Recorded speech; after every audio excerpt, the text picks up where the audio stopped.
state your name, where you're born? All right, my name's Inuk Jorgensen. I'm actually born in Denmark, but I grew up in southern Greenland, as my mom is Greenlandic, Inuit. And you make film, right? I do. I actually teach film for a living, and I make short documentaries in my spare time. That's what I do too, Yeah. filmmaking. So filmmaking drives you to all these interesting subjects. And one of the subjects that I'm working on is mining in Nunavut, because there's a lot of mining. There's gold mines, there's iron mines, and there's uranium deposits. And I understand you made a documentary about mining in your area. Yes, I did. I made a short documentary called "In the Shadow of the Dugdebite." The Dugdebite is a gemstone found like only on that mountain or some island in Russia, and I really wanted to make some kind of connection between. Because there's a beautiful folklore, a fairy tale from way back, and I really wanted to make that kind of connection between how this place has always been kind of sacred for the local Inuit, for the Greenlandic people living in Nassau, and how today people are wanting to extract uranium there. And I think it's a quite interesting dilemma there is between not just the past and the present, but also the present and the future. And Qangagooq arna inuusuttunguaq naartusoq tuttumik atilik kuannersuup illua tungaanut aatissaqiarsimavoq angerlariartorluni ernisulersimavoq nunamullu innarpoq erniniarluni aak nunamu qaqqamullu uningaannarpoq uningaviani uyaqqat aappatuttut pingorsimapput ullutsinnilu uyaqqat Yeah,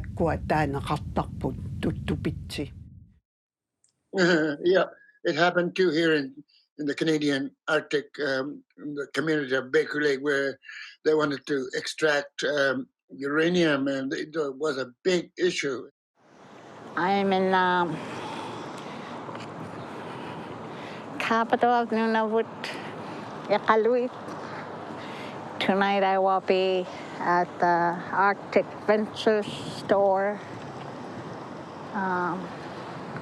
talking to people about the concerns we have in my hometown, Baker Lake.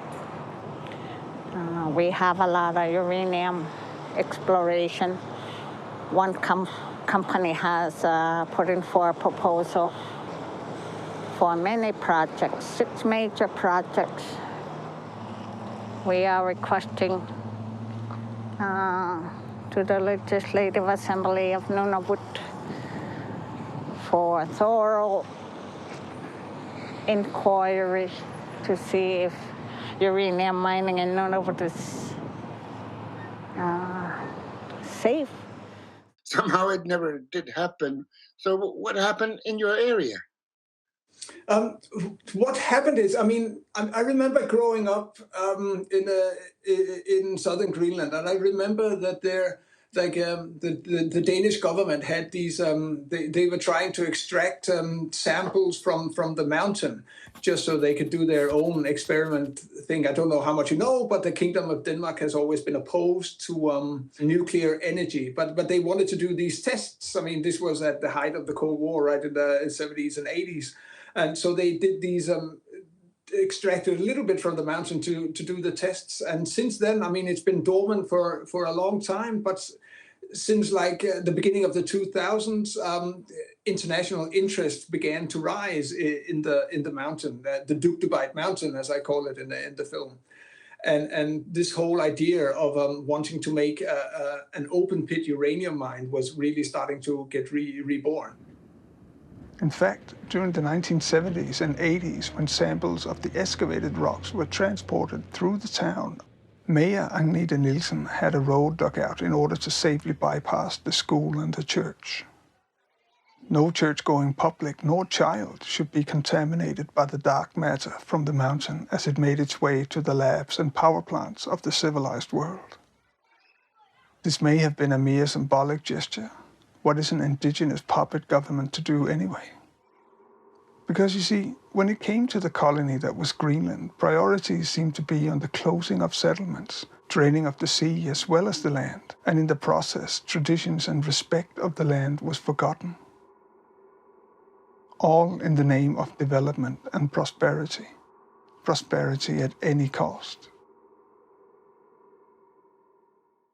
Now they've shut it down. The idea has been pretty much sunk, which for me is at least is a good thing. But this was probably going to be like the third largest open pit uranium mine in the world. I mean, which is huge, right in my backyard. So yeah. So how did the people in the area react to this?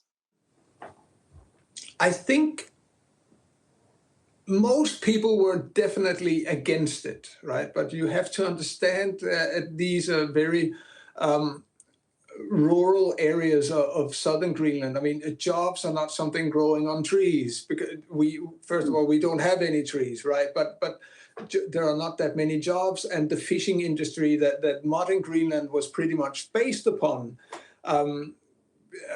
has all but collapsed, at least in southern Greenland. So jobs are very hard to find. So a lot of people saw this also as an opportunity to get more jobs into the community.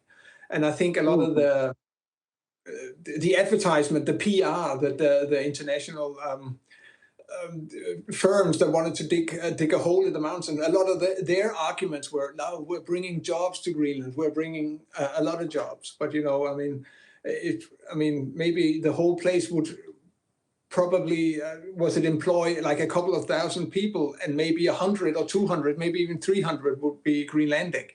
So, it would be a very small amount. So, yeah. But people are quite, and I think they still are, they're quite, divided into two camps, people for, because we do need more jobs in Greenland, and against, because we also, we've been living off nature for 4,000 years in Greenland. So we need to protect what we hold dearest. Mm-hmm. We have the same problem here in the Canadian Arctic, where there's a big iron ore mine. It's the best iron ore, they say, in the world, and they're trying to ship it out and using all tactics. But mainly, we've been filming this over the years. Mainly, people, Inuit, are more concerned about wildlife they eat. So it's a big talk in this area. And most of the hunters and trappers doesn't want it to go forward, but we need jobs too, just like you in Greenland. Yeah, we need jobs. And as you said, we have no trees. So it's very interesting times.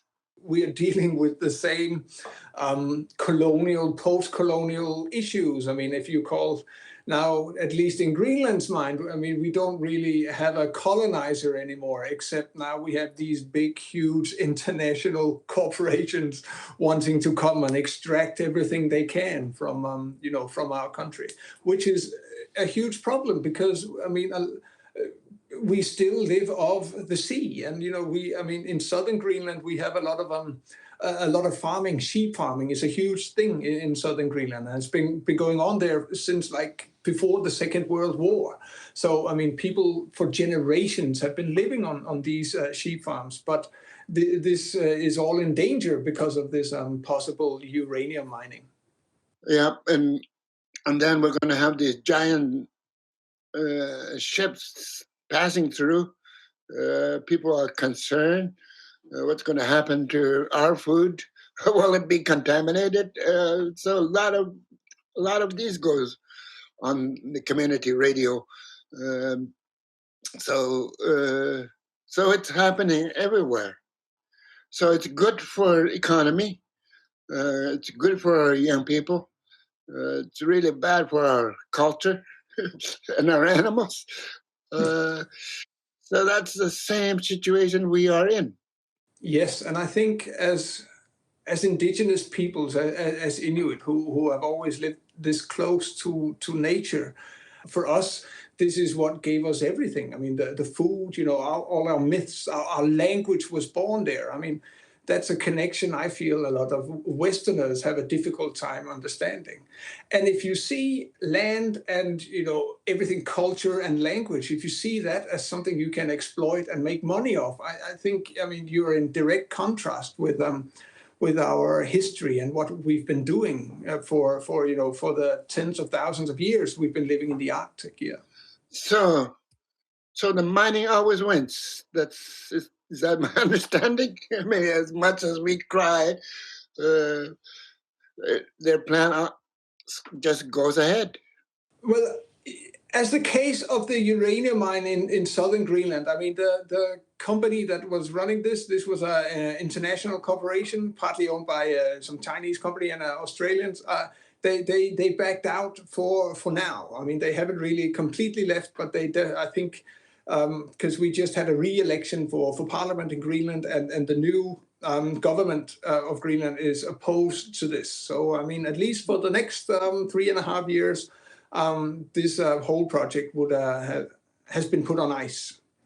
At least this uranium is something more health. It's after once they open the mine, I mean, God knows what happens.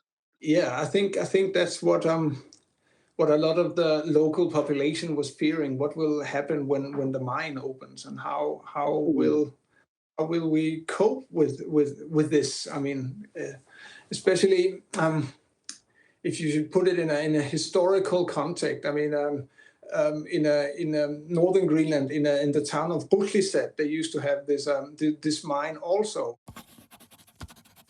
And when this mine was no longer making money for the Danish government, back then Greenland was officially a colony.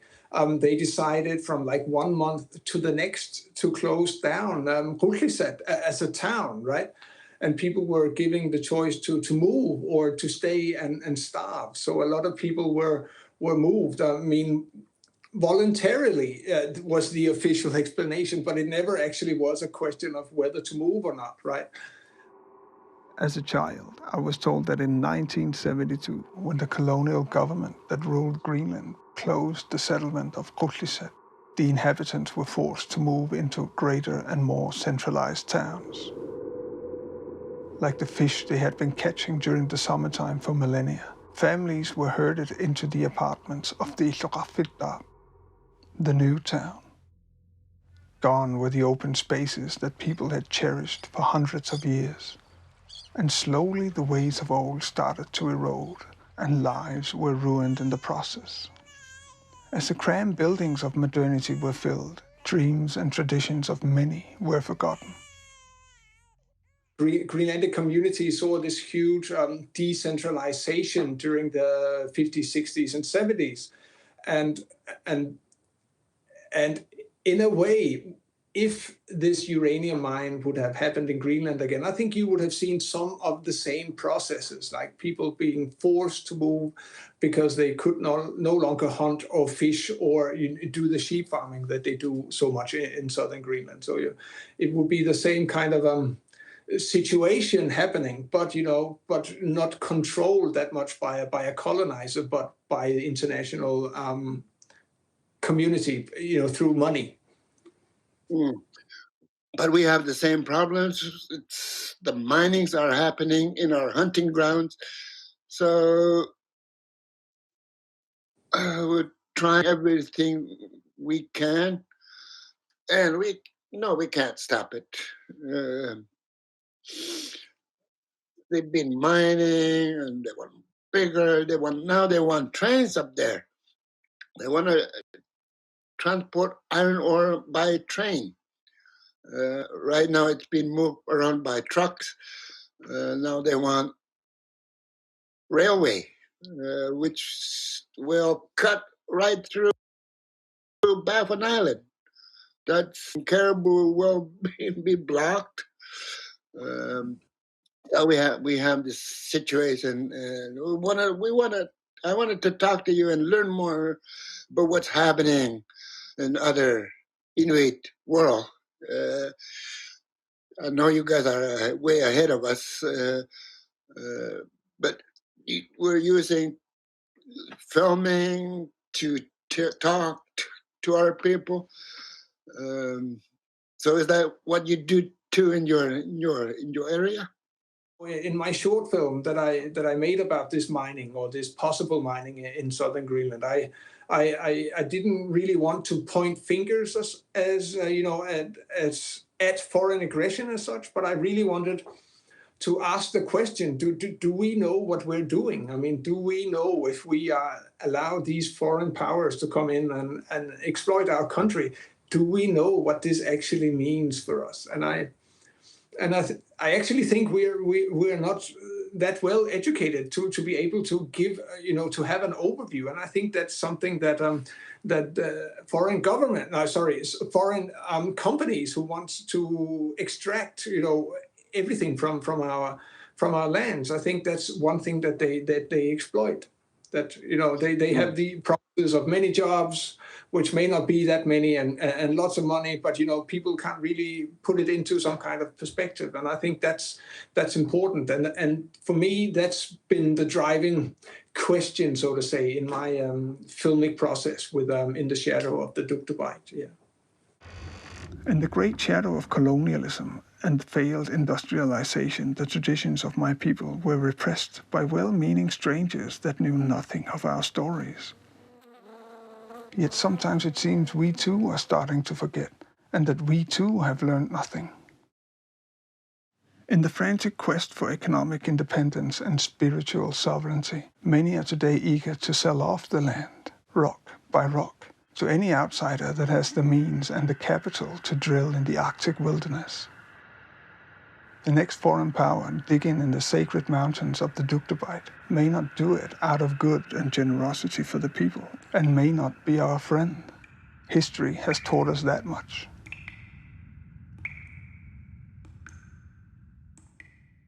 Seems like greed is attacking us, but that's life, right? Yeah.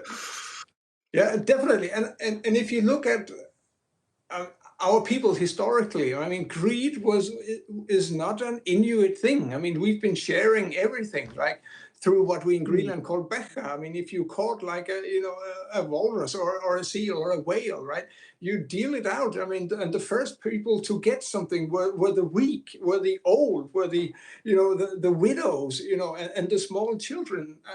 So I mean, this foreign power coming in with a lot of money, with greed. I mean, it's something completely. I mean, it doesn't go along with our culture, and I think that's also one of the reasons why a lot of people, like I think you and definitely myself, right? Like this is what we want to stand up against, because this is so different from the way we're brought up. I mean, even though Greenland and Canada and all these, we're modern countries, but we're so rooted in a different kind of history, it seems. Yeah. Yeah, exactly. Yeah, I totally understand you. Yeah, Kuyanaming, thank you for talking with me. Yeah, Bruna.